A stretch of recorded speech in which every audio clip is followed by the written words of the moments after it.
Will you say the CERN of the 70s is different from now? Sorry? The CERN from the 70s, is it different from now? Would you say that? Somewhat, and also just because of this feature that theory and experiment yes. in our field are drifting apart somewhat.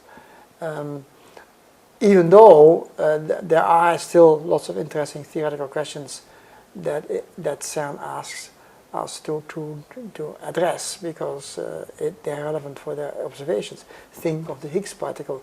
Now the Higgs particle was from the early days in Yang-Mills theories, but only quite recently the particle is actually being discovered. But to know what to look for and how to discover that particle was quite a difficult question, a combination of an experimental question and a theoretical question. The experimental question is how can you distinguish the particle to come out, how can you reconstruct the events that you're looking for, and for a very complicated bunch of data, tremendously big computations have to be done before you can find out from all these data that there is actually a particle sitting there.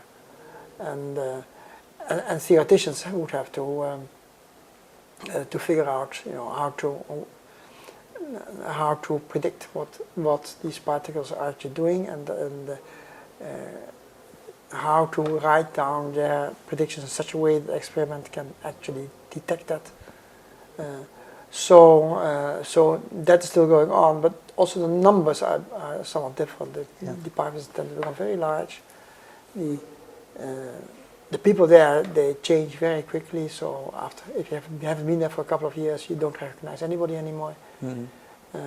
But I have been member of a scientific policy committee at CERN for some 5 years, and so I saw CERN from a quite different perspective than as a theoretician in the theory department at the time.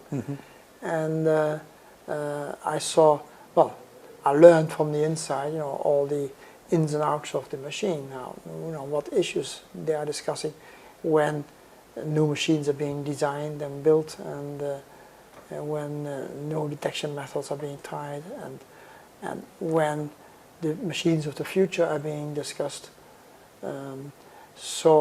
And of course, when something happens, so there was, for instance, a little accident at CERN, or accident in the sense that there had been a major explosion, which fortunately hadn't hurt anybody, but it hurt in 2 other ways. One was that, of course, the machine was disabled, so it had to be repaired. But the other thing was that it hurt our ego because this was not supposed to happen. Right. Nature punished us for something which was apparently a mistake. Someone made a mistake. Well, we never really wanted to blame someone because we all made the same mistake. Right. That it had not been realized that a particular accident that happened could ever take place. Once they realized that, the next question was how can we prevent such a thing ever to happen again? That was a very tough, difficult question, and it was being discussed in the meetings there, and the result of that was that the machine was put back for 2 years, whereas repairing the machine will only take a few months. They had to replace some magnets. Well, these magnets are big monsters of 15 meters long and 30 tons heavy. So replacing such a magnet is not so easy, but if it has to be done, it has to be done. Right. They know how to do it. And and even putting extra detectors in the magnets was also not so hard. But to be sure that this thing could not happen again was not easy. And this has been discussed at length. And so I think it's a very interesting thing because the machine runs very well. It's apolitical, so we never have any major fights going on because people have different convictions. Of course, there are arguments. Should you do this? Should you do that? And who should be in this position? Who should be in that position? Yes, of course, these things are being argued, and sometimes arguments are quite fierce. But in general, the nice thing about such a big lab is that we all have the same object. What we want is understand how nature works. We want to know, does that particle exist?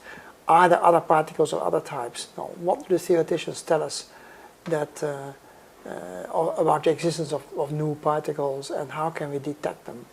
And so we all know we have the same questions.